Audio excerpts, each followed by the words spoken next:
Hello दोस्तों, स्वागत है आप लोगों का संपूर्ण अभ्यास में। तो आज हम लोग करने वाले हैं बिहार एसएससी के सेट 1 का सोल्यूशन करने वाले हम लोग। तो आज हम लोग देखेंगे बिहार एसएससी में किस टाइप के क्वेश्चन पूछे जाते हैं, हम लोगों को किस प्रकार से तैयारी करनी चाहिए। तो आते हैं हम लोग क्वेश्चन की ओर। हम लोग क्वेश्चन देखते हैं किस तरीके का क्वेश्चन पूछा जाता है एग्जाम में। तो क्वेश्चन फर्स्ट कहता है कि पायस में परिक्षिप्त कणों का आकार किस परास में होता है। तो देखेंगे हम लोग पायस में परिक्षिप्त कणों का आकार किस परास में होता है, उसको समझेंगे। परास यानी रेंज। तो पायस जो होता है दोस्तों, पायस जो है एक कोलाइड का प्रकार है, कोलाइडी बिलियन का प्रकार है। ठीक है, ये एक जो है ये कोलाइडी बिलियन का प्रकार है। और कोलाइडी बिलियन में जो कणों का आकार होता है वो 1 नैनोमीटर से 1000 नैनोमीटर के बीच में होता है।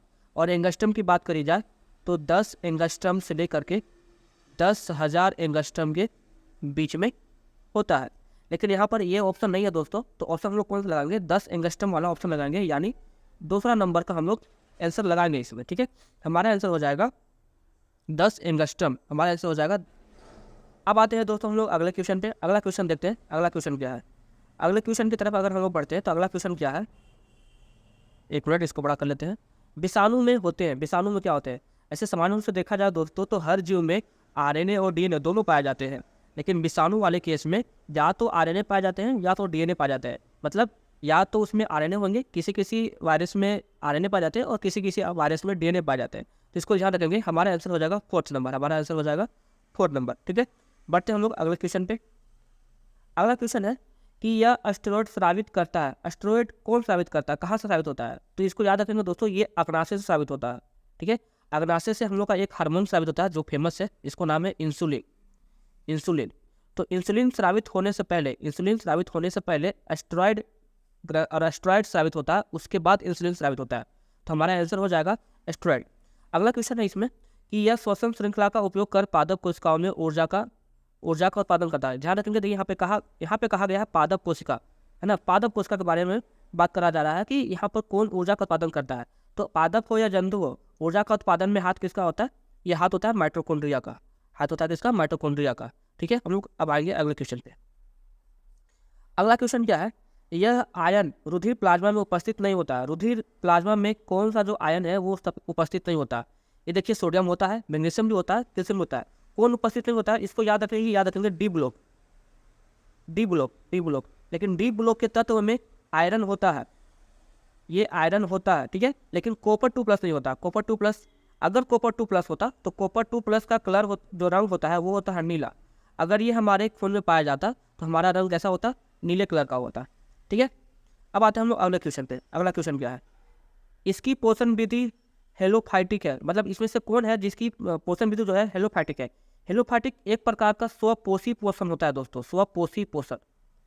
मतलब जो ऐसे पोषण जो खुद से किसी के ऊपर निर्भर नहीं रहते, उसको स्वपोषी पोषण कहते हैं। तो स्वपोषी पोषण जैसे अमीबा क्या है, दूसरे जीवों पर निर्भर है, दूसरे जीवों को वो खाता है। ठीक है, सेब भी दूसरे जीवों को खाता है, केचुआ भी दूसरे को खाता है। यूग्लिना जो है ये पादप का भाग है, और ये स्वपोषी होगा। तो हमारा आंसर हो जाएगा तीसरा नंबर का क्वेश्चन आंसर। अब आते हैं हम लोग अगले क्वेश्चन पे। अगला क्वेश्चन क्या करता है, अगला क्वेश्चन है भूख लगने पर कोई व्यक्ति सर्वप्रथम किसका उपयोग करता है। भूख लगने पर सबसे पहला किसका उपयोग करता है। तो भूख लगने पर सबसे पहला उपयोग जो करता है दोस्तों वो है ग्लाइकोजन का उपयोग करता है। ये कहाँ पाया जाता है, ये दोस्तों यकृत में पाया जाता है। और ये भोजन के रूप में संचित रहता है, ठीक है, भोजन के रूप में संचित रहता है। ठीक है, तो जब भी हम लोग को जब भूख लगता है और हम लोग खाना नहीं खाते तो हमारा जो शरीर है काम करने के लिए कहीं ना कहीं से ऊर्जा लेता है, पाचन करता है किसी चीज़ का। तो वो पाचन करता है जो भोजन संचित है यकृत में, किस रूप में संचित है, ग्लाइकोजन के रूप में संचित है, उसका पाचन करना शुरू कर देता है। अब आते हैं हम लोग अगले क्वेश्चन पे। यह एक प्रोटीन है, इसमें से कौन है जो एक प्रोटीन है। तो ध्यान रखेंगे, प्रोटीन नहीं है। तो कोलेजन प्रोटीन है, रेशम प्रोटीन है, और इलास्टिन भी हमारा प्रोटीन है। यह है लिम्फोसाइट दोस्तों, इसको कहते हैं हम लोग लसिका अणु, हिंदी में इसको कहा जाता है लसिका अणु जो होता है दोस्तों, ये WBC यानी स्वस्थ रक्त कणिका, जिसको हम लोग लुकोसाइट कहते हैं। लुकोसाइट का ये भाग होता है, और इसका काम क्या होता है, ये रोगों से लड़ने के लिए हम लोग को क्षमता प्रदान कराता है। ये लस्सी का अणु है, और ये प्रोटीन नहीं है, ध्यान रखेंगे ये प्रोटीन का पार्ट नहीं है। आते हैं हम लोग अगले क्वेश्चन पे। अगला क्वेश्चन है, एक मिनट, अगला क्वेश्चन है कि C6H14 में कितने अचक्रीय श्रृंखला समवायी संभव है। समवायी किसको कहते हैं कि सूत्र यही रहेगा, बस इसके रूप अलग अलग होंगे। तो देख लेते हैं। पहला चक्रण हम लोग ऐसा बना सकते हैं कि इसकी श्रृंखला जो हो लंबी हो, सरल श्रृंखला हो, लंबी हो, 6 कार्बन वाला, इस तरीके से एक ये तरीका बन सकता है। दूसरा तरीका ये है कि हम लास्ट वाले एक कार्बन को हटा करके 5 कार्बन या तो यहाँ दे सकते हैं या फिर इस कार्बन पे भी हम लोग लगा सकते हैं, दोनों एक ही बात होगी। तो दूसरा समन्वय ये हो गया। तीसरा समन्वय ये हो सकता है कि ये जो शुरू से दूसरा या हम लोग पीछे से दूसरा दे रहे थे उसको तीसरा पे दे सकते हैं, इस तरीके से। तो ये 3 समन्वय यहाँ पर हो गई। 3 समन्वय के बाद चौथा समन्वय क्या हो सकता है? चौथा समन्वय ये हो सकता है कि हम लोग क्या कर सकते हैं, हम लोग एक कार्बन को यहाँ लगा सकते हैं और एक कार्बन को यहाँ लगा सकते हैं। ये हमारा चौथा समन्वय हो गया। और उसके बाद अगर 5वां समन्वय की बात करें तो 5वां समन्वय में हम लोग क्या कर सकते हैं? 5वां समन्वय में हम लोग कर सकते हैं इस प्रकार से, दोनों कार्बन एक ही कार्बन पर लगा हो। तो 5वां समन्वय में ये हो सकता है। और यही चीज़ अगर हम यहाँ पर ऐसे करते हैं, इस पर देते हैं, तो दोनों बात बराबर है। ये भी दूसरा कार्बन पर है इधर से और ये भी दूसरा कार्बन पर इधर से, दोनों एक ही चीज़ है। तो दोनों को 2 बार नहीं काउंट करेंगे, एक ही बार काउंट करेंगे। तो ये 5वां समन्वयी हो गया। तो टोटल 5 समन्वयी बनाए जा सकते हैं C6H14 से, टोटल 5 समन्वयी। ठीक है, आते हम लोग अगले क्वेश्चन पे। अगला क्वेश्चन क्या कहता है? अगला क्वेश्चन है, यदि दोनों जनकों का रुधिर वर्ग AB हो तो उनके बच्चों की संभवतः रुधिर वर्ग क्या होंगे? तो ध्यान है, दोनों जनकों का रुधिर वर्ग क्या है? AB है। तो यहाँ पे मैं ऐसा समस्या मान लेता हूँ कि ये मान लेते हैं माता का AB और ये पिता का AB। तो ये AB, यहाँ पर भी AB बनेगा और यहाँ पर AB। यानी कहने का मतलब ये है कि हमारा जो रुधिर वर्ग आएगा वो A भी हो सकता है, ये वाला, वो B भी हो सकता है, ये वाला, और ये दोनों का AB भी हो सकता है। ये तीनों में से कोई भी हमारा बच्चे का जो रुधिर वर्ग है, ये तीनों में से कोई भी हो सकता है। तो हमारा आंसर हो जाएगा दूसरा नंबर हमारा इसमें आंसर हो जाएगा। ठीक है, अब आते हैं हम लोग अगले क्वेश्चन पे। अगला क्वेश्चन क्या कहता है? अगला क्वेश्चन है कि ये जो सिद्धांत है, ये सिद्धांत किस साइंटिस्ट ने दिया था और ये सिद्धांत क्या कहता है, ये भी समझ लेंगे हम लोग।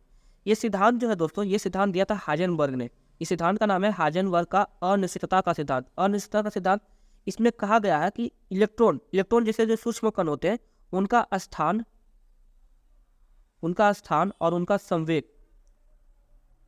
संवेग एक साथ सही मापा नहीं जा सकता, है ना। इसके अर्थ से या इसके सिद्धांत से जो निष्कर्ष निकलता है कि परमाणु के नाभिक के चारों ओर जो कक्षा है इलेक्ट्रॉन का, वो स्थिर नहीं है, वो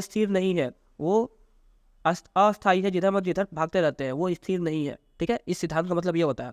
और ये सिद्धांत दिया था हाइजेनबर्ग नाम के साथी से, और सिद्धांत था अनिश्चितता का सिद्धांत। निश्चित नहीं है, क्या निश्चित नहीं है? स्थान और संवेग, है ना, दोनों एक साथ हम लोग मापना निश्चित नहीं कर सकते, एक साथ सही तरीके से नहीं मापा जा सकता। अब आते हैं अगले क्वेश्चन पे। अगला क्वेश्चन देखिए दोस्तों क्या है। अगला क्वेश्चन में पूछ रहा है कि इसके लिए कौन सा, इस अभिक्रिया के लिए कौन सा जो ऑप्शन है सही बैठेगा इस अभिक्रिया के लिए। तो देखिए, इधर नाइट्रोजन का एक अणु है, ऑक्सीजन का एक अणु है, और यहाँ 2 अणु हो गए, टोटल 2 अणु हो गए, और यहाँ भी 2 अणु है टोटल। मतलब अभिक्रिया से पहले भी 2 अणु, अभिक्रिया के बाद में 2 अणु। जब दोनों अणु जब बराबर है तो इस अवस्था को बोलते हैं हम लोग साम्य अवस्था। इस अवस्था को क्या कहते हैं? इस अवस्था को कहते हैं हम लोग साम्य अवस्था। इस अवस्था को कहते हैं साम्य अवस्था। और साम्य अवस्था में अभिकारक का नियतांक और उत्पाद का नियतांक दोनों बराबर होते हैं। साम्य अवस्था में दोनों बराबर हो जाते हैं, और यहाँ पे आने के बाद अभिक्रिया रुक जाता है। दोस्तों याद रखेंगे, यहाँ पे आने के बाद अभिक्रिया, साम्य अवस्था धारण करने के बाद अभिक्रिया रुक जाता है। जितना अभिकारक से उत्पाद बनेगा उतना उत्पाद से वापस से अभिकारक बनना शुरू हो जाता है। इसीलिए ये चिन्ह, एरो का चिन्ह दे करके इस तरीके का चिन्ह दिया जाता है, ध्यान रखेंगे। तो इसमें आंसर हो जाएगा हम लोग का पहला नंबर। इसमें जो आंसर होगा हमारा पहला नंबर। आते हैं अगले क्वेश्चन पे। अगला क्वेश्चन क्या कहता है? अगला क्वेश्चन है कि इसका ऑक्सीकरण अंक सदैव -1 होता है। इसमें से कौन है जिसका ऑक्सीकरण संख्या सदैव -1 होता है? तो इसमें याद रखेंगे दोस्तों, फ्लोरीन आकार में छोटा होता है और ये सदैव -1 होता है, सदैव माइनस होता है। ये सबसे अधिक विद्युत ऋणात्मकता वाला तत्व है, सबसे अधिक विद्युत ऋणात्मकता वाला तत्व है, याद रखेंगे, विद्युत ऋणात्मकता वाला तत्व है सबसे अधिक। और ये सबसे अधिक ऑक्सीकारक पदार्थ है, याद रखेंगे, सबसे अधिक ऑक्सीकारक पदार्थ होता है। फ्लोरीन के बारे में याद रखेंगे, सबसे छोटा सबसे अच्छा अधातु भी यही हमारा होता है। ठीक है, तो यहाँ पर हमारा हो जाएगा आंसर फ्लोरिन। ठीक है, बाकी सबों की ऑक्सीकरण अवस्था बदलती रहती है, 1, 3, 6, 5 ऐसे करके बदलती भी रहती है। ठीक है, आते हैं हम अगले क्वेश्चन पे। अगला क्वेश्चन क्या कर रहा है, कार्बन डाइऑक्साइड के 1 मोल में होता है, कार्बन डाइऑक्साइड के 1 मोल में होता है, क्या होता है देखते हैं। सॉरी, कहा जा रहा है कि कार्बन डाइऑक्साइड के 1 मोल में क्या क्या चीज़ें होगी, कि क्या क्या चीज़ें होगी। तो सबसे पहला बात, खुद कार्बन डाइऑक्साइड के अणु जो होंगे वो 1 मोल होंगे। 1 मोल कहने का मतलब दोस्तों लोग को मालूम होगा 6.022 गुना 10 के पावर 23 अणु के बारे में बात की जा रही है। अगर यौगिक है तो अणु के बारे में, और परमाणु है तो कण के बारे में, परमाणु के बारे में, तत्व है तो परमाणु के बारे में। तो सबसे पहले तो कार्बन डाइऑक्साइड के 1 मोल में इतने सारे कार्बन डाइऑक्साइड अणु होंगे। तो कार्बन डाइऑक्साइड अणु के बारे में तो कहा गया है, लेकिन इतने सारे नहीं है, इसके 3 गुना है। तो ये आंसर हमारा नहीं होगा, हमारा दूसरा नंबर ऑप्शन नहीं होगा। अब इसके बाद हम लोग देखेंगे कि और क्या क्या हो सकते हैं। तो केवल कार्बन को अगर जज किया जाए तो कार्बन केवल 1 मोल होगा, ताकि एक परमाणु है। और ऑक्सीजन को जज किया जाए तो ऑक्सीजन एक अणु में 2 ठो है, तो 1 मोल में 2 मोल परमाणु होंगे। ऑक्सीजन हमारा कितना होगा, 2 मोल होगा। ऑक्सीजन कितना होगा, 2 मोल होगा। तो यहाँ पर देख लेंगे हम लोग, ऑक्सीजन देखो यहाँ पे ऑक्सीजन जो है ये 1 मोल को दर्शा रहा है, 1 मोल तो ये भी नहीं होगा हमारा। ठीक है, यहाँ पर देखिए कार्बन 1 मोल को दर्शा रहा है, ये बात सही है। कार्बन जो हमारा होगा ये 1 मोल होगा, ये बात हमारा सही है। अगर द्रव्यमान के बारे में बात करी जाए, तो 1 मोल द्रव्यमान जो होगा ये नॉर्मल सा द्रव्यमान जैसे निकालते हैं हम लोग। कार्बन का द्रव्यमान 12, ऑक्सीजन का 16 गुने 2, तो 16 दूना 32 और 32 से 12 44 ग्राम द्रव्यमान होता, जो कि 3rd नंबर ऑप्शन में द्रव्यमान के बारे में है, लेकिन गलत जानकारी। तो हमारा आंसर होगा 4th नंबर। ठीक है, 1 मोल कार्बन परमाणु यानी 6 गुना 10 के पावर 23 कार्बन परमाणु। ये 0.022 को हम लोग हटा भी सकते हैं, है ना। अब आते हैं अगले क्वेश्चन पे। अगला क्वेश्चन क्या है, इसमें से किसमें जो है ना sp संकरित कार्बन है, sp संकरित कार्बन। ये संकरित कार्बन क्या होते हैं इसको समझिए थोड़ा। देखिए, कोई भी परमाणु संकरित हो सकता है, कैसे इसको याद रखेंगे उसके बारे में। अगर परमाणु 4 हाथ से अलग अलग परमाणुओं को पकड़ कर रखा है, तब जो प्रसंकरण होगा हमारा, वो होगा sp3। ठीक है, अगर केवल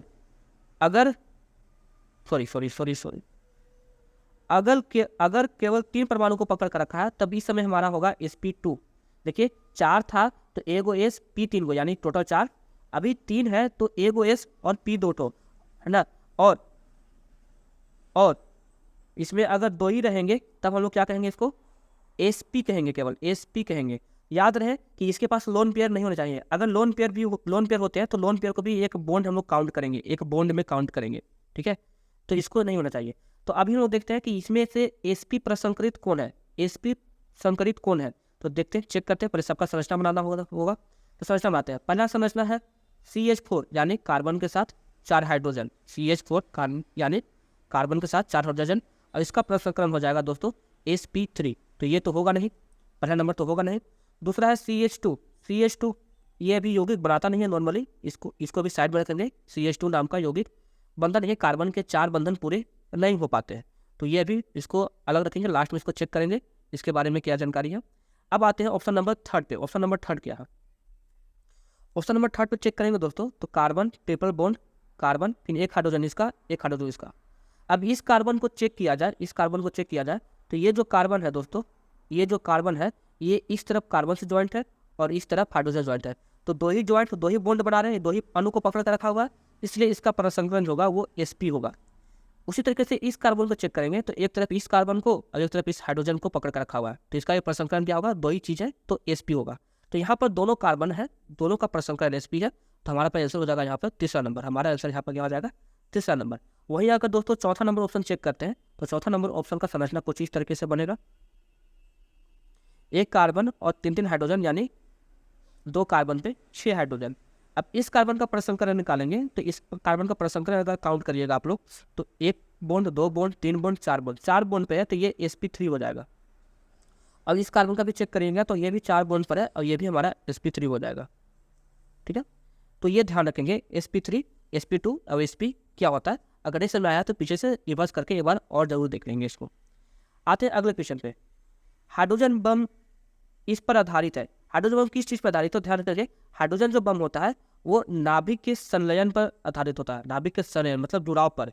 2-3 हाइड्रोजन के नाभिक जुड़ करके और ये ड्यूट्रियम और ट्राइट्रियम नाम के पदार्थ बनाते हैं। हाइड्रोजन के ही ये अपरूप है, हाइड्रोजन के ये समस्थानिक कहे जाते हैं और ये बहुत ज़्यादा मात्रा में ऊर्जा का निर्माण करते हैं। ठीक है, ये परमाणु बम से भी ज़्यादा ऊर्जा का निर्माण करते हैं, ये ध्यान रखेंगे।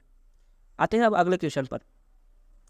अगला क्वेश्चन है कि चक्रण क्वांटम संख्या का कितना मान संभव है। चक्रण, तो अब ये चीज़ मिलेगी आपको केमिस्ट्री में पढ़ने के लिए क्लास 12th में 11th में। चक्रण क्या होता है? चक्रण क्वांटम संख्या को हम लोग दिखाते हैं। एक मिनट हो जाएगा दोस्तों, सॉरी दोस्तों, वहाँ पर डिस्टर्बेंस ज़्यादा होने लगा था तो मैंने जगह चेंज कर लिया अपना। ठीक है, अब हम लोग देखते हैं कि चक्रण क्वांटम संख्या, चक्रण क्वांटम संख्या के कितने मान संभव है। तो सबसे पहला बात कि चक्रण क्वांटम संख्या को हम लोग दिखाते हैं एम से। ठीक है, और एम का मान 2 ही संभव हो सकता है, यानी अगर इलेक्ट्रॉन है तो वो इलेक्ट्रॉन या तो इस तरीके से घूम सकते हैं या फिर वो इलेक्ट्रॉन इस तरीके से राउंड घूम सकते हैं। तो एक इस तरीके का घूमने के लिए हम लोग प्लस या माइनस में से 1/2 देते हैं, वो भी दे सकते हैं प्लस या माइनस में से, और दूसरे वाले को चिन्ह बदल करके 1/2 देंगे। मतलब इस प्रकार से घूर्णन दिशा को बताया जाता है, चक्रण की दिशा को बताया जाता है। तो इसका केवल 2 ही मान संभव है, एक माइनस में 1/2, एक प्लस में 1/2। इसको याद रखेंगे। अगला आते हैं, अगला क्वेश्चन क्या है, एक धातु के फॉस्फेट का सूत्र दिया हुआ है, इसके क्लोराइड का सूत्र क्या होगा। तो इसका सूत्र निकालने के लिए दोस्तों हम लोग का समझौता निकालना पड़ेगा। जो धातु का फॉस्फेट का सूत्र दिया हुआ है वो इस तरीके से दिया हुआ है।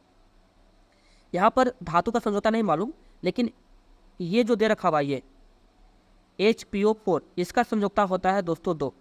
अब यहाँ पर ये 2 नहीं आया है, इसका मतलब इसका भी 2 रहा होगा और कट के 1-1 हो गया होगा, यानी एम का समझौता कितना रहा होगा, धातु का समझौता कितना रहा होगा, 2 रहा होगा। ठीक है, अब धातु का समझौता 2 है, अब क्लोराइड हमको बनाना है तो धातु का समझौता 2 लेंगे और क्लोरीन का समझौता होता है 1। अब इसके साथ अगर सूत्र बनाना चाहे तो क्या सूत्र बनेगा, MCl2 बनेगा। क्या बनेगा, MCl2 बनेगा। तो हमारा ऑप्शन हो जाएगा थर्ड, हमारा जो आंसर होगा वो हो जाएगा थर्ड। इसके लिए दोस्तों आपको समझौता याद होना चाहिए सभी तत्वों का। एक क्लास में ऐसा भी लूँगा जिसमें सारे समझौताओं को डिस्कस करूँगा। अगर आपको ये क्लास चाहिए तो आप कमेंट में ज़रूर कहिएगा कि हमें ये समझौता वाला क्लास पूरा का पूरा कंप्लीट दे दीजिए। ठीक है, तो मैं क्या करूँगा, वो सारा का सारा लिस्ट तैयार करके समझा करके पूरा समझौता का लिस्ट आप लोग को दिवा दूँगा। आगे निकलते हैं, अगला क्वेश्चन क्या है। अगला क्वेश्चन है, हाँ, भिन्न का लघुत्तम और महत्तम कैसे निकाला जाता है। ये दोस्तों बहुत ही इंपॉर्टेंट क्वेश्चन है और बहुत ही फेमस क्वेश्चन भी है। तो देखेंगे कैसे निकाला जाता है। कोई भी भिन्न है, अगर उसका मौसा निकालना है, भिन्नों का मौसा निकालना है, तो ध्यान रखेंगे भिन्न के ऊपर और नीचे 2 संख्याएं होती है, 2 तरीके की संख्या है। तो सभी ऊपर वाला का हम लोग मौसा निकालेंगे और सभी नीचे वाला का हम लोग लसा निकालेंगे। तो ये हो जाएगा मौसा बराबर। और अगर लसा निकालना होगा यानी लघुत्तम निकालना होगा तो क्या करेंगे, लसा निकालना है तो सभी ऊपर वाला का लसा निकालेंगे और नीचे वाला का मौसा निकालेंगे। ठीक है, तो जो क्वेश्चन हम लोग का दिया हुआ है इसके आधार पर हम ये क्वेश्चन बना के चेक करते हैं कि हम लोग का आंसर आ रहा है या नहीं आ रहा है। तो क्वेश्चन के हिसाब से चेक करेंगे तो हमारे पास 4 भिन्न है, जिसमें हम लोग को क्या निकालना है, लघुत्तम भिन्न निकालना है। अच्छा, इसमें तो हम लोग को चेक करना है कौन छोटा है, लसा नहीं निकालना, सॉरी इसमें लसा नहीं निकालना है, हम लोग को ये चेक करना है कि इसमें से कौन छोटा भिन्न है, कौन छोटा भिन्न है। तो छोटा भिन्न के लिए हम लोग को सबसे बढ़िया तरीका है कि गैप पता करिए। देखिए इसका गैप 1 है, इसका गैप 1 है, इसका गैप 1 है, यहाँ पर गैप 7 का है, तो 7 वाला गैप छोटा होता है। ठीक है, ज़्यादा गैप है तो हल करने पर ज़्यादा छोटा आएगा। ठीक है, ये एक तरीका हो गया इसको पता करने का, हमारा आंसर ये हो जाएगा। दूसरा तरीका इसको पता करने का क्या है कि इसको दशमलव में चेंज कर देते हैं। देखिए पहला वाला भिन्न को दशमलव में चेंज करेंगे, 6 से भागा देंगे 5 में, तो ये 0.8 आएगा, 8 से 48 इतना आएगा। ठीक है, दूसरा वाला भिन्न को अगर बदलते हैं, तो 0.70 हो जाएगा और 70 88 64 तक लगा सकते हैं, 88 64। ठीक है, ये रहने दीजिए। और अगर तीसरा वाला 12 से भागा देते हैं 11 में, 12 से भागा देते हैं 11 में, तो 12 8 क्या होता है, 12 नवा जो होता है वो होता है हमारा 108, तो 108 तक लग सकता है, 0.9 होगा। ठीक है, और ये 10 से भागा देंगे 3 में तो होगा 0.3। तो सबसे छोटा हमारा क्या हो जाएगा, ये 0.3 हो जाएगा सबसे छोटा, यानी 3/10। इस तरह से भी हम लोग बना सकते हैं और वो गैप तरीके से भी बना सकते हैं। अब अगले क्वेश्चन पे आते हैं हम लोग। अगले क्वेश्चन अगला क्वेश्चन देखिए क्या है। ये क्वेश्चन दोस्तों कार्य से संबंधित है। ठीक है, कार्य से संबंधित है। कहा जा रहा है कि ए और बी जो है मिल करके किसी कार्य को 1/4 दिन में 4 दिन में कर लेते हैं। ए अकेला उसी को 12 दिन में करता है तो बी कितना दिन में करता है। तो हम लोग क्या करते हैं कि ए का 1 दिन का कार्य और बी का 1 दिन का कार्य निकालते हैं और फिर बराबर हो जाता है ए और बी दोनों का 1 दिन का कार्य। ठीक है, ए बी के दोनों का 1 दिन का कार्य। तो ए जो है, ए और बी मिल के जो कार्य कर रहे हैं वो 4 दिन लगाते हैं, तो 1 दिन का कार्य जो होगा इनका वो 1/4 होगा। ठीक है, और ए अकेला एक काम को 12 दिन में करता है, तो एक दिन का कार्य जो होगा ए का वो 1/12 होगा, और बी का हम लोग मान लेते हैं कि x है। इस तरीके से हम लोग मान लिए। अब इसको हल करना है, तो 1/x बराबर क्या हो जाएगा, 1/4, और ये चला जाएगा उधर 1/12। अब 1/12 को हल करना है तो हम लोग क्या करेंगे, इसको घटा देंगे। घटाने के बाद क्या माना आएगा, घटाने के बाद क्या माना आएगा उसको चेक करते हैं। आइए हम लोग घटाने के बाद चेक करते हैं क्या माना आएगा। अब लघुत्तम हो जाएगा दोनों का 1/1 बराबर क्या आ जाएगा, हम लोग का लघुत्तम ले लेंगे दोनों का 12, यह आ जाएगा 3, यह हो जाएगा 1, ये हो जाएगा 2/12, यानी 1/6। अब चूंकि x का मान चाहिए तो तीसरा से गुणा करेंगे, क्रॉस मल्टीप्लिकेशन करेंगे, तो x माना जाएगा 6, यानी 6 दिन लगाएगा ये हमारा। कितना दिन लगाएगा, 6 दिन लगाएगा। ठीक है दोस्तों, अब आते हैं दोस्तों हम लोग अगले क्वेश्चन पे। अगला क्वेश्चन क्या है, अगला क्वेश्चन को देखते हैं। अगला क्वेश्चन को देखते हैं, ये क्या है, ये क्वेश्चन जो है हमारा उम्र से संबंधित है। कह रहा है कि उम्र में बड़े राम और छोटे श्याम के उम्रों का वर्ष का अंतर क्या है, 16 है। राम बड़ा है और श्याम छोटा है, तो यहाँ पर हम लोग कुछ ऐसा डिजाइन बना लेते हैं ताकि याद रहेगा। सॉरी, राम और श्याम, ठीक है। तो राम क्या है, बड़ा है, राम क्या है, बड़ा है, ये छोटा है, तो हम कह लेते हैं कि राम जो है +6 है, +6, सॉरी अंतर क्या है, एक मिनट, हाँ अंतर क्या है, अंतर है 16 वर्ष का अंतर है। तो जितने भी साल बीतेंगे अंतर तो 16 वर्ष का ही रहेगा। ठीक है, चेक करते हैं।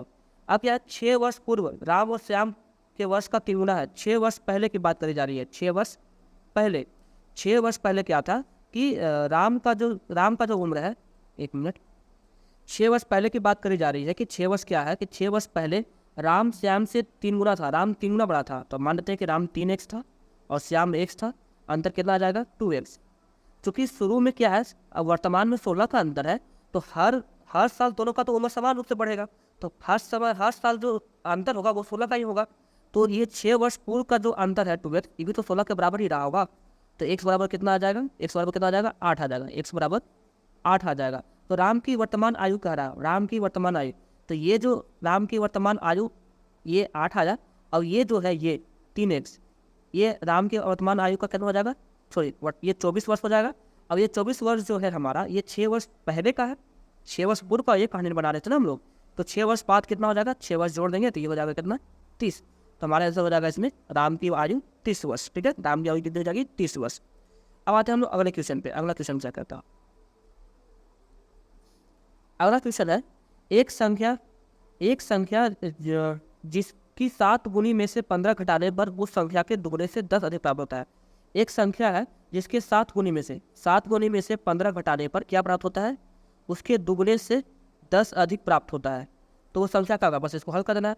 2x को उधर लाएंगे, घटाएंगे इसके साथ, ये 5x बन जाएगा, और 15 जाकर उधर देंगे, जोड़ेंगे 25x बन जाएगा, और x बराबर क्या आ जाएगा हमारा 5, संख्या हो जाएगा हमारा 5। अब आते हैं अगले क्वेश्चन पे। अगला क्वेश्चन क्या कहता है, अगला क्वेश्चन है कि इसको सरल करें, इसको सरल करके बताइए कितना वैल्यू आएगा। तो सरल करेंगे तो 12 का पावर 1/2 है। 1/2 पावर में होने का मतलब ये है कि ये वर्गमूल 12 है। वर्गमूल 12 को और छोटा करना है तो हम लोग क्या करेंगे, 12 को गुणनखंड करेंगे 2 गुना 3 के रूप में। अब 2 के बदला में 1 2 बाहर आ जाएगा और √3 अंदर हो जाएगा, तो 2√3 हमारा आंसर हो जाएगा, फर्स्ट नंबर हमारा क्या हो जाएगा, आंसर हो जाएगा।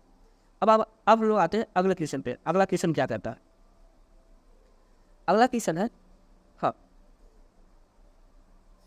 अगले क्वेश्चन की तरफ आते हैं। ये बहुत ही अच्छा क्वेश्चन है दोस्तों। इसमें क्या है, क्रयमूल और विक्रयमूल का क्वेश्चन तो है, लेकिन इसमें क्रयमूल और विक्रयमूल ना दे करके वस्तु का क्रय और वस्तु का विक्रय दे रखा हुआ है। तो ध्यान से देखेंगे दोस्तों, इसमें क्या कर रहा है, 20 वस्तुओं का क्रयमूल 1 पुस्तकों के विक्रयमूल के बराबर है।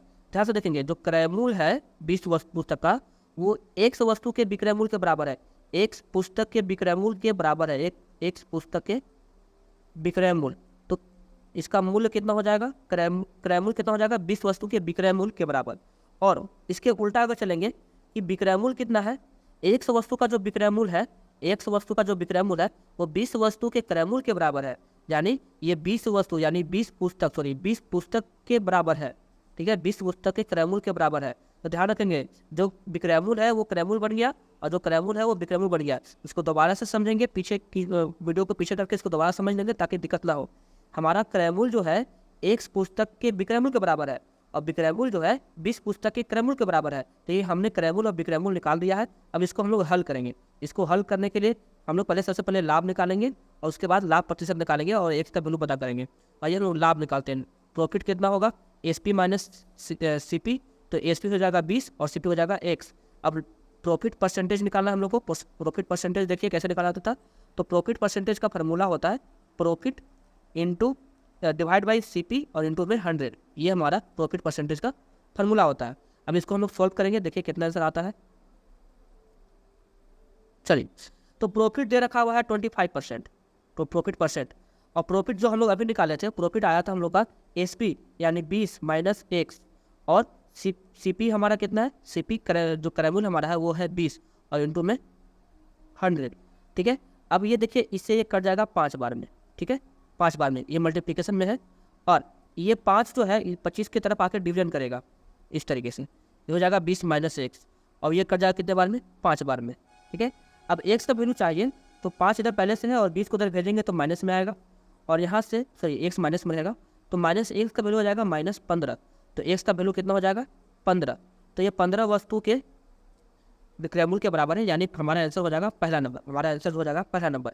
तो ये कंसेप्ट दोस्तों याद रखेंगे और उसको बार बार देखेंगे, ताकि इसमें रुपये नहीं है। रुपया में क्रयमूल्य क्रयमूल्य होता है, विक्रयमूल्य विक्रयमूल्य होता है, लेकिन वस्तु में क्रयमूल्य विक्रयमूल्य बन जाता है और विक्रयमूल्य क्रयमूल्य बन जाता है। तो ये क्वेश्चन हम लोग का आसानी से हल हो जाएगा। आते हैं अब अगले क्वेश्चन पे। अगला क्वेश्चन तो सरलीकरण है, इसको हल करना है बस। इसको हल कैसे करेंगे देख लेंगे। इसको हल करने का सबसे आसान तरीका है, इसको यही भी हल कर देता हूँ मैं।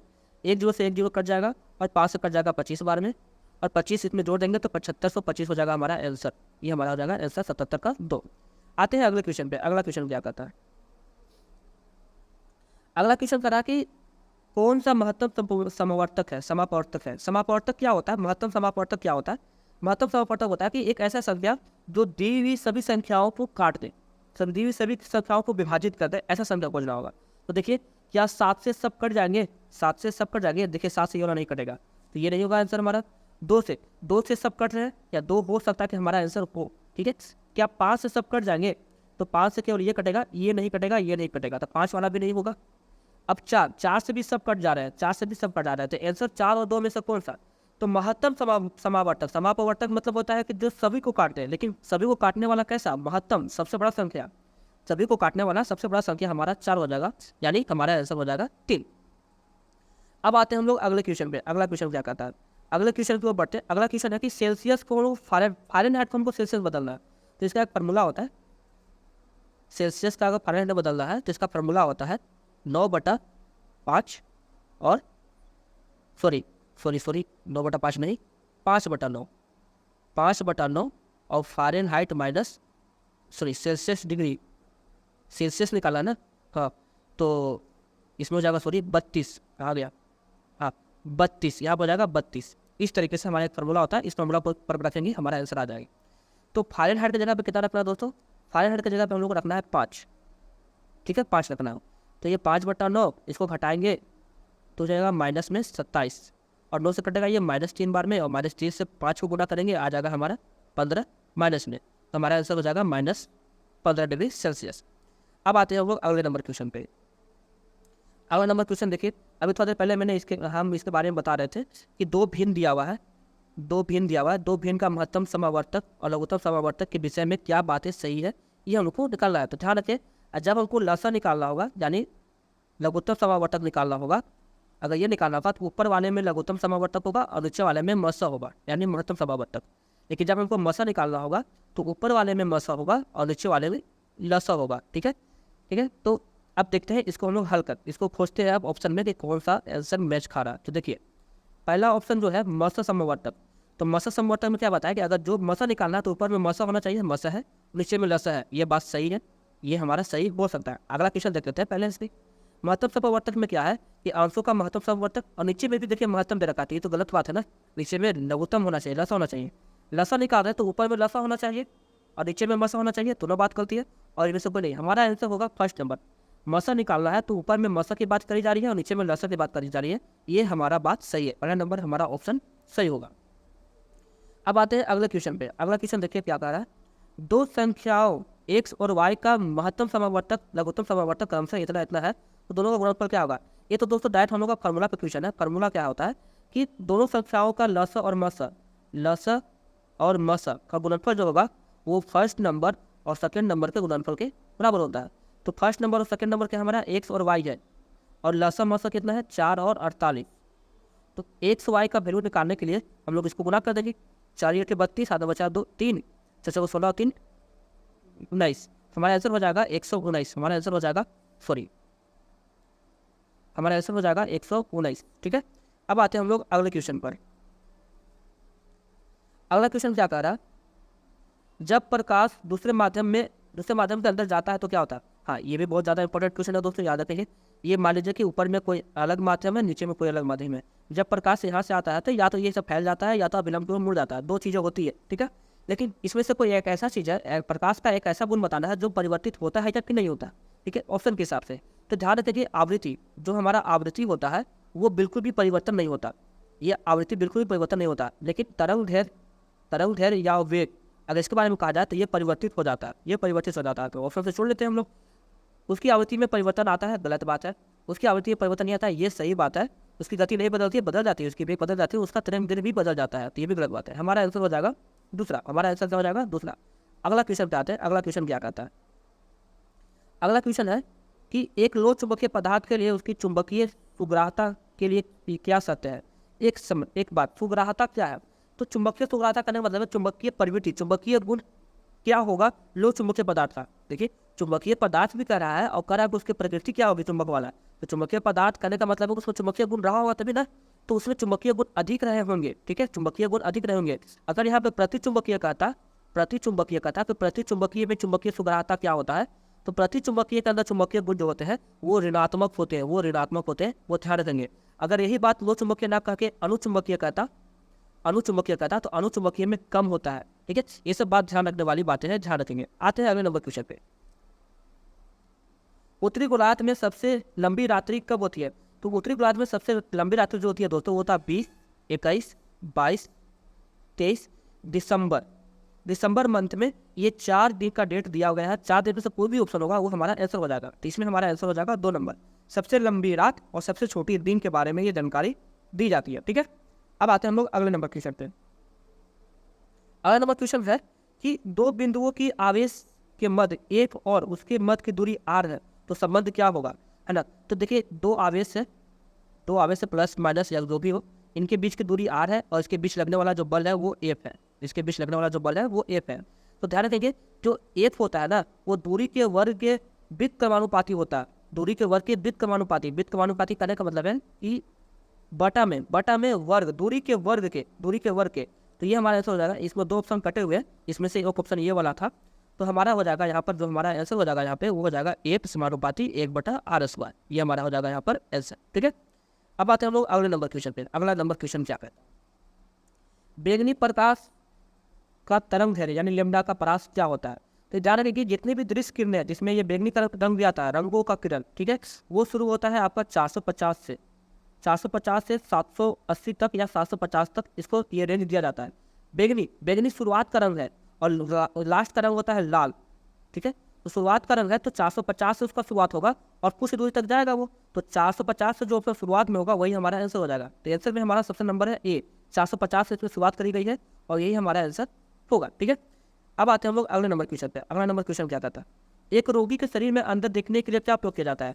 तो रोगी के शरीर में देखने के लिए याद रखेंगे कभी भी लेंस का प्रयोग नहीं होता, प्रिज्म का प्रयोग नहीं होता। ठीक है, रोगी के शरीर में अगर मुंह नाक के अंदर देखना होता तो हम लोग अवतल दर्पण का प्रयोग करते हैं, लेंस का नहीं। लेकिन ये शरीर के अंदर देखना, मुंह नाक नहीं देखना, गला नहीं देखना, ये शरीर के अंदर देखना है, तो इसमें प्रकाशीय तंतु का आंसर होगा हमारा तीसरा नंबर। इसमें प्रकाशीय तंतु होगा। ये एक तरीके का तार होता है जिसमें बहुत सारे प्रकाश और कैमरे लगे होते हैं, उसको हम मुंह के अंदर से अंदर डाला जाता है ताकि अंदर की संरचनाओं के बारे में पता चल सके। ठीक है, अब आते हैं हम लोग अगले नंबर क्वेश्चन पे। अगला नंबर क्वेश्चन क्या कहता है, अगला नंबर क्वेश्चन कहता है ध्वनि की गति और उसके माध्यम का घनत्व P पर के मध्य क्या संबंध है। एक सूत्र बताना है जिसमें ध्वनि की गति और मान लीजिए कोई माध्यम है, मान लीजिए पानी है, तो पानी के अंदर इसके घनत्व P जो है, इस पर क्या संबंध है, दोनों का क्या संबंध है। ध्यान रखेंगे, जो ध्वनि जो होता है उसका फार्मूला होता है A गुना 1/P। एक नियतांक है, सांद्रता नियतांक है, घनत्व का नियतांक है। तो यहाँ पर लोग इसको हटाएंगे तो समानुपाती का चिन्ह आएगा और ये 1/√P हो जाएगा सर हमारा, यानी √1/P भी कह सकते हैं इसको, यानी हमारा आंसर हो जाएगा दूसरा नंबर। ठीक है, ये सूत्र है, ये पढ़ने का सूत्र है, 12th क्लास में पढ़ना था, 11th क्लास में, तो इसको याद रखेंगे फॉर्मूला। अगले क्वेश्चन पे आते हैं। अगला क्वेश्चन जो है करा क्लासिकल भौतिक नियम किन कणों पर लागू होता है। क्लासिकल भौतिक नियम, क्लासिकल मतलब जो न्यूटन का नियम के आधार पर हम लोग जो पढ़ते हैं ना, देखिए भौतिक को दो भागों में बांटा गया, भौतिक को दो भागों में बांटा गया, एक न्यूटन के सिद्धांत पर जिसको क्लासिकल कहते हैं और दूसरा क्वांटम फिजिक्स कहा जाता है। तो क्वांटम फिजिक्स बहुत छोटे छोटे कणों पर निर्भर करता है। छोटे से कण का मतलब 10⁻⁸ मीटर से छोटा वाला, 10⁸ मीटर से छोटा वाला, और न्यूटोनिक जो है ये 10⁻⁸ मीटर से बड़ा वाला कण पर निर्भर करता है, बड़ा वाला कण पर। ठीक है, तो हमारा ऐसे हो जाएगा, इसमें दूसरा नंबर है इससे। ठीक है, अब आते हैं हम लोग अगले क्वेश्चन पे। अगला क्वेश्चन क्या कहता है, अगला क्वेश्चन देखिए, कार का एक पहिया जो सड़क पर चल रहा है उसके घर्षण के बारे में आप क्या कर सकते हैं। ध्यान से ये बात को समझिए, ध्यान से। क्या है कि जब कोई भी गाड़ी खड़ा है तो उस समय इसके पास स्थितिक घर्षण बल होता है, स्थितिक घर्षण। ठीक है, और जब ये चलने लगता है तो इसके पास गतिज घर्षण आ जाता है, लेकिन जब ये लुढ़कने लगता है, जब ये लुढ़क रहा है इस तरीके से, तब ये रोलिंग गति में होता है। तो सबसे कम घर्षण कहाँ पे होगा, जब ये घूमेगा तो सबसे कम घर्षण होगा। ठीक है, तो सबसे कम घर्षण हमारा हो जाएगा रोलिंग वाला पे, सबसे कम। ठीक है, या फिर इसको उल्टा लिखते हैं थोड़ा सा, सबसे कम घर्षण किस हो जाएगा, रोलिंग वाला पे। रोलिंग वाला से ज़्यादा घर्षण जो होता है हमारा वो गतिज ऊर्जा पे, जब चल रहा होगा, जब मोशन में होगा तब। ठीक है, और उससे ज़्यादा होगा जब रेस्ट में होगा तब। ठीक है, स्थितिज वाला ये है और ये गतिज वाला है, ये गतिज वाला है। ठीक है, और ये रोलिंग वाला। तो देख लेंगे, स्थितिज, गतिज, रोलिंग, हमारा आंसर होगा ऑप्शन नंबर 2। ठीक है, अब आते हैं हम लोग अगले क्वेश्चन पे। अगला क्वेश्चन क्या कहता है, अगला क्वेश्चन देखिए क्या है। अगला क्वेश्चन जीएस से क्वेश्चन है। हाँ, नदी के एक उतला विस्तार जो पैदल या गाड़ी से पार किया जा सके क्या कहलाता है। मतलब छिलछिला पानी का अगर नदी में है तो उस टाइप की नदी को हम लोग क्या कहते हैं। तो ध्यान रखेंगे, उस टाइप की नदी को हम लोग फियोर्ड कहते हैं, उस टाइप की नदी को हम लोग फियोर्ड कहते हैं। ठीक है, अगला क्वेश्चन है, दुनिया का सबसे बड़ा द्वीप कौन सा है। तो सबसे बड़ा द्वीप ग्रीनलैंड बर्फ वाला है ना, याद रखिए ग्रीन नहीं है वो उजला है, बर्फ रहता है वहाँ पे। ठीक है, आगे आते हैं। यह एक संग्रथित फल है। संग्रथित मतलब ऐसा फल जो गुच्छों में फलता है, बहुत सारे होते हैं गुच्छों में फलते हैं, तो वो है हमारा सहतूत है जो गुच्छा में पाया जाता है हम लोग। ठीक है, स्ट्रॉबेरी अलग अलग डाली में अलग अलग होती है, लीची भी अलग अलग होती है और शरीफा भी अलग अलग होती है। सहतूत गुच्छों में पाया जाता है, सहतूत हो गया, अंगूर हो गया, जामुन हो गया, ये सब गुच्छों में पाए जाते हैं। ठीक है, आते हैं अब अगले क्वेश्चन को। इरावती नदी इसमें से कहाँ जाकर मिलती है। तो दोस्तों पहले बता दूं मैं, इरावती जो नदी है, इरावती नदी जो है ये कहाँ पाया जाता है, ये है म्यांमार में, ये है म्यांमार में। ठीक है, ये कहाँ है, म्यांमार में। और ये नदी जो है म्यांमार का व्यापारिक जलीय मार्ग है, याद रखेंगे, महत्वपूर्ण है ये, मतलब ये महत्वपूर्ण व्यापारिक जलीय मार्ग है, ये महत्वपूर्ण व्यापारिक जलीय मार्ग है, इसको याद रखोगे। इससे ये जलीय मार्ग है जिससे व्यापार किया जाता है। और ये जो नदी है इरावती नदी, ये बंगाल के खाड़ी में आके गिरता है, बंगाल के खाड़ी में आके गिरता है। इसका आंसर हो जाएगा 1। ठीक है, आते हैं अगला नंबर क्वेश्चन पे। कहा कि यह एक ठंडी और शुष्क वायु है। कौन है इसमें जो ठंडा और शुष्क वायु है। ठंडा हवा और शुष्क हवा, मतलब सूखा जिसमें नमी ना हो और ठंडा हो, उसको बोरा कहते हैं, उस वायु को लोग बोरा कहते हैं। यह नदी दिल्ली में गुजरती है, तो यमुना नदी जो दिल्ली से गुजरती है, ये सबको जानते हैं। आते हैं अगला नंबर क्वेश्चन पे। अगला नंबर क्वेश्चन क्या है, दुनिया का सबसे आर्द्र स्थान यहाँ पर है। आर्द्र यानी सूखा वाला, सूखा स्थान कहाँ पर है और नमी स्थान कहाँ पर है। दोनों स्थान दोस्तों एशिया में ही है, आर्द्र भी और नमी भी, दोनों का दोनों एशिया में है। अगर आर्द्र के बारे में पूछा जाए तो आर्द्र का जो स्थान है वो है चीन में, और नमी के बारे में पूछा जाए तो नमी है भारत में। भारत में भी अगर कहाँ पूछा जाए तो भारत में मेघालय, जहाँ पे बारिश से ज़्यादा होता है। और मेघालय में भी पूछा जाए कहाँ, तो मानसीराम में। ठीक है, मानसीराम में, याद रखेंगे, मानसीराम में।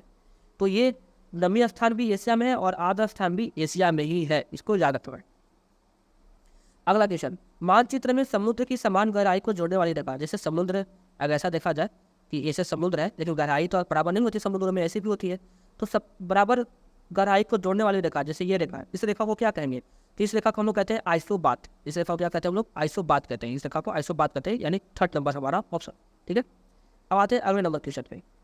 अगला नंबर क्वेश्चन क्या है कि लाइपेज द्वारा वसा का जलीय अपघटन पर क्या मिलता है। लाइपेज जो है, लाइपेज हम लोग क्या है, शरीर में पाया जाने वाला एंजाइम है। ठीक है, और वो जब वसा के कण पर, जब हम लोग खाते हैं तेलीय पदार्थ में वसा के कण होते हैं, तो वसा के कण को तोड़ता है, तोड़ के छोटे छोटे कण में बदलता है। तो किस चीज़ में बदलता है वो पूछा जा रहा है। तो वो बदलता है वसीय अम्ल और ग्लिसरॉल में। वसीय अम्ल और ग्लिसरॉल में उसको तोड़ देता है। राइपेज क्या करता है, वसा को वसा अम्ल और ग्लिसरॉल में तोड़ देता है। इसको ज़्यादा कहीं ग्लिसरॉल में तोड़ देता है। आते हैं अगले क्वेश्चन पे। अगला क्वेश्चन कह रहा है भारतीय मानक समय ग्रीनविच माध्य समय कितना आ गया है। भारतीय मानक समय से ग्रीनविच का जो माध्य समय है वो कितना आ गया है। तो दोस्तों वो है 5.5 घंटा आगे। क्या है, 5.5 घंटा आगे। और डिग्री की बात करी जाए तो डिग्री है 88 डिग्री आगे। ठीक है, देशांतर की बात की जाए तो 88 डिग्री देशांतर वो आगे है और 5.5 घंटा आगे होगा। ठीक है, ध्यान रखिएगा।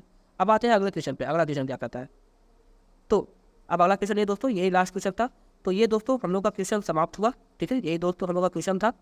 तो आप लोग को दोस्तों अगर ये वीडियो अच्छा लगा होगा तो इसको सब्सक्राइब जरूर करेंगे, और इसी तरीके से और भी नए नए टाइप के क्वेश्चन अलग अलग सेट से उठा करके मैं आपको दूंगा, जिससे आप लोग का भी रिविजन होता रहेगा। हमारे साथ जुड़े रहिएगा, जिसके लिए आपको सब्सक्राइब करना होगा और बेल आइकन जरूर दबा दीजिएगा कि जब भी मैं वीडियो बनाऊँ अपलोड करूँ तो आपको इन्फॉर्मेशन मिल जाए।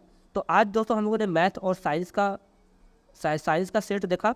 कल हम लोग रीजनिंग भी देख सकते हैं, रीजनिंग का भी सेट लगेगा इसमें, या फिर एसएसटी का भी सेट लगाया जाएगा। तो ये अलग अलग टुकड़ों में लगाए जाएंगे, एक साथ लगाया जा सकते हैं। ठीक है, तो आज का क्लास यहीं तक है, और पसंद आया हो तो शेयर जरूर कर देंगे दोस्तों के पास, ताकि वो भी इसका फ़ायदा उठा सकें। ठीक है दोस्तों, आज का क्लास यहीं तक। धन्यवाद।